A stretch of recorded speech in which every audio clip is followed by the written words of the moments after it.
So growth and development അല്ലെങ്കിൽ development and growth, ഇത് ഏകദേശം സിമിലർ ആയിട്ടുള്ള ടേംസ് ആണ് അല്ലേ. ശരിക്കും ഗ്രോത്ത് എന്ന് വെച്ചാൽ നമ്മുടെ ബോഡിയിൽ ഫിസിക്കലായിട്ടുള്ള ചേഞ്ചസ് വരുന്നു.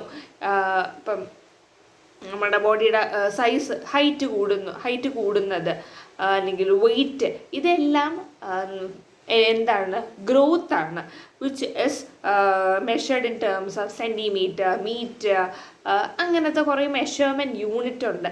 സോ ഇത് എന്താണ്, ക്വാണ്ടിറ്റി വൈസായിട്ട് കൂടുക ചെയ്യുന്നത്, ക്വാണ്ടിറ്റി. ഓക്കെ. വേറാസ് ഡെവലപ്മെൻ്റ് എന്ന് വെച്ചാൽ നമ്മുടെ ഓർഗൻസിനുണ്ടാകുന്ന ഒരു functional change, which is physiological changes in A person. And ഇതെന്താണ്, ക്വാളിറ്റിയാണ്, ക്വാളിറ്റേറ്റീവിറ്റിയാണ്. ഇപ്പോൾ ഗ്രോത്ത് ഉണ്ട്, ഡെവലപ്മെൻ്റ് ഉണ്ട്. ഗ്രോത്ത് എന്ന് പറയുന്നത് growth ഫിസിക്കലാണെങ്കിൽ development ഫിസിയോളജിക്കലാണ്.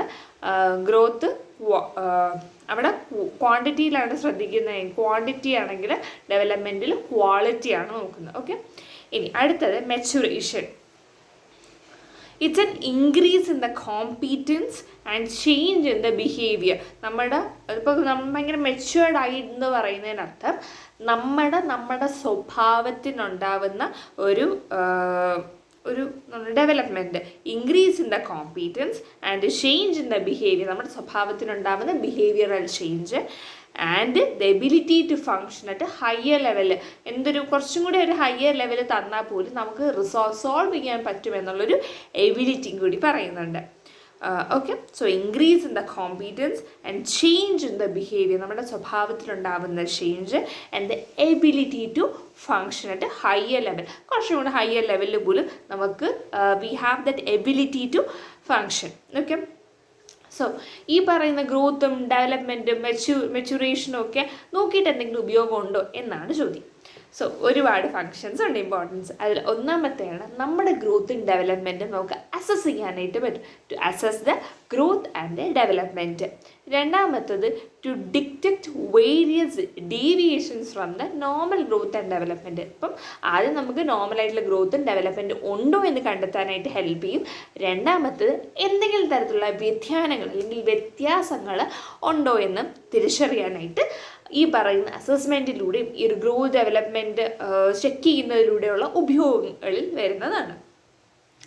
To ascertain the need of the child, കുഞ്ഞിൻ്റെ ആവശ്യം എന്താണ്, ഓരോ ഡെവലപ്മെൻറ്റൽ പീരീഡിലും അവൻ ഓരോരോ ആവശ്യങ്ങളാണ്, അതെന്താണെന്ന് തിരിച്ചറിയാൻ വേണ്ടി സഹായിക്കും.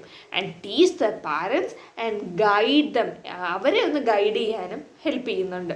പിന്നെ അവരുടെ ബെറ്റർ ആയിട്ടുള്ള ഹെൽത്തി ലൈഫ് സ്റ്റൈൽ ഉണ്ടാക്കിയെടുക്കാനും നമുക്ക് അവരെ ഹെൽപ്പ് ചെയ്യാനായിട്ട് വരും. ബേസിക്കലി കുഞ്ഞിനെ ഒന്ന് അസസ് ചെയ്യാനും അവൻ്റെ അല്ലെങ്കിൽ ഡെവലപ്മെൻറ്റൽ പീരീഡ് ഒന്ന് മനസ്സിലാക്കാനും ആ കുഞ്ഞിന് ആവശ്യമുള്ള ആവശ്യകത എന്തൊക്കെയാണെന്നുള്ള തിരിച്ചറിയാനായിട്ട് നമ്മൾ ഹെൽപ്പ് ചെയ്യും. ഇനി എന്തൊക്കെ ഫാക്ടേഴ്സാണ് ഗ്രോത്തിനെയും ഡെവലപ്മെൻറ്റിനെയും ഇൻഫ്ലുവൻസ് ചെയ്യുന്നതെന്നാണ്. ഒന്ന് ജെനറ്റിക് പരമായിട്ടുണ്ട്, ജെനറ്റിക് അഥവാ ഹെറിഡിറ്റിയും. രണ്ടാമത്തത് എൻവയൺമെൻറ്റിലുമാണ്. ഈ ജെനറ്റിക് അഥവാ ഹെറിഡിറ്റിയിൽ വരുന്ന രണ്ടെണ്ണം ഉണ്ട്. ഒന്ന് സെക്സും, രണ്ടാമത്തെ റീസൺ. ഇപ്പം സെക്സിനകത്ത് പറയുന്നത്, നമ്മളിപ്പോൾ ഒരു കുഞ്ഞ് ജനിക്കുന്നു, മെയിൽ നിയോനേറ്റ് ആണെങ്കിൽ അവർക്ക് ഫീമെയിൽ നിയോനേറ്റിനെക്കാട്ടും കുറച്ചും കൂടെ ഹൈറ്റ് കൂടുതലായിരിക്കും, ലെങ്ത് കൂടുതലായിരിക്കും. ഇനി റേസ്, അമേരിക്കൻ കുഞ്ഞിനെ പോലെ അല്ലല്ലോ നമ്മുടെ ആഫ്രിക്കൻ കുഞ്ഞിരിക്കുന്നത്, അവരുടെ കളർ വ്യത്യാസമുണ്ട്, അത് പറയുന്നുണ്ട്. അടുത്തത് എൻവയൺമെൻറ്റ്. ഇതിനകത്ത് പ്രീനേറ്റലുണ്ട്, പോസ്റ്റ്നേറ്റലുണ്ട്. പ്രീനേറ്റൽ അമ്മയ്ക്ക് സംബന്ധമായിട്ടുള്ള കാര്യങ്ങൾ, ഇപ്പം മെറ്റേണൽ ഇൻഫെക്ഷൻ സംഭവിക്കുന്നത്, പിന്നെ എന്തൊക്കെയാണ് മെറ്റേണൽ മാൽന്യൂട്രീഷന്, പിന്നെ അമ്മയ്ക്ക് വയ്യാതാവുന്ന മെറ്റേണൽ ഇൽനെസ്, വേറെ മിസലീനിയസ് ആയിട്ടുള്ള കാരണങ്ങളുണ്ട്. സോ മെറ്റേണൽ ഇൻഫെക്ഷൻ എന്ന് വെച്ചാൽ അമ്മയ്ക്ക് ഇപ്പം എന്തെങ്കിലും തരത്തിലുള്ള ഇൻട്രാ യൂട്രൈൻ ഇൻഫെക്ഷൻ ഉണ്ടെങ്കിൽ HIV, ടോർഷ്, ഇതെല്ലാം ഫീറ്റസിലൂടെ പ്ലാസൻറ്റയിലൂടെ ഫീറ്റസിന് ട്രാൻസ്ഫർ ആവാം. മെറ്റേണൽ സബ്സ്റ്റൻസ് അബ്യൂസ് പ്രശ്നമാണ്. പിന്നെ ഐട്രോജനിക് ഇൻഫെക്ഷൻസ് വരുന്നത്, മെറ്റേണൽ ഇൽനെസ്. ഇപ്പം അമ്മയ്ക്ക് പ്രഗ്നൻസി സമയത്ത് ഹൈപ്പർ ടെൻഷൻ ഉണ്ട്, അമ്മയ്ക്ക് ഡയബറ്റിസ് മെലിറ്റസ് ഉണ്ട്, അത് കുഞ്ഞിനെ ഇൻഫ്ലുവൻസസ് ചെയ്യും. അപ്പം തന്നെ ഷുഗറുള്ള ഒരമ്മയ്ക്കാണെങ്കിൽ ജനിക്കുന്ന കുഞ്ഞ് നല്ല ഒബീസായിട്ടുള്ള കുഞ്ഞാവാം. ഓക്കെ, ഇനി ഹോർമോണൽ ഇൻഫ്ലുവൻസ് ഉണ്ട്. ഹോർമോണൽ ഇൻഫ്ലുവൻസ് എന്ന് വെച്ചാൽ ഹോർമോൺസ് ആയിട്ടുള്ള തൈറോക്സിന്, ഇൻസുലിൻ, ഇതെല്ലാം ഫീറ്റൽ ഗ്രോത്തിനെ ഇൻഫ്ലുവൻസ് ചെയ്യുന്നവയാണ്. ദെൻ മിസലീനിയസ് എന്ന് വെച്ചാൽ യൂട്രസിന് എന്തെങ്കിലും മാൽഫോർമേഷൻ ഉണ്ടെങ്കിലോ അല്ലെങ്കിൽ കുഞ്ഞിൻ്റെ പൊസിഷനിങ് കറക്റ്റ് അല്ലെങ്കിലോ ആൻഡ് പ്രോപ്പറായിട്ടുള്ള പ്രീനേറ്റൽ കെയർ കിട്ടാത്തതും ഈ പറയുന്ന പ്രീനേറ്റലിനകത്ത് വരുന്ന ഫാക്ടേഴ്സാണ്. ഇനി പോസ്റ്റ് നേറ്റലിനകത്ത് വരുന്നത് കുഞ്ഞിൻ്റെ ഗ്രോത്ത് ഡെവലപ്മെൻറ്റിൽ കുഞ്ഞിന് ഇൻഫെക്ഷൻ വരുന്നത്, അവൻ്റെ physical environment, social environment, psychological environment, then പിന്നെന്താണ് ക്ലൈമറ്റ്, പിന്നെ എക്സസൈസ്, ക്ലൈമറ്റും സീസണും, പിന്നെ കളിക്കുന്ന പ്ലേ ആൻഡ് എക്സസൈസ്, പിന്നെ birth order of the child. അപ്പം പറഞ്ഞാൽ ഇപ്പം ആദ്യത്തെ ഒരു കുഞ്ഞ് ജനിക്കുന്നുണ്ട്, അവന് കംപ്ലീറ്റ് ആയിട്ടുള്ള അറ്റൻഷൻ കിട്ടും. രണ്ടാമത്തെ ഒരു കുഞ്ഞ് ജനിക്കുന്ന സമയത്ത് ആ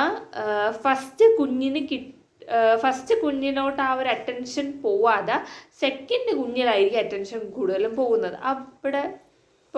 അപ്പം കുഞ്ഞിൻ്റെ വളർച്ചയെ അത് ഇൻഫ്ലുവൻസ് ചെയ്യും. രണ്ടാമത്തത് ഇൻ്റലിജൻസ്.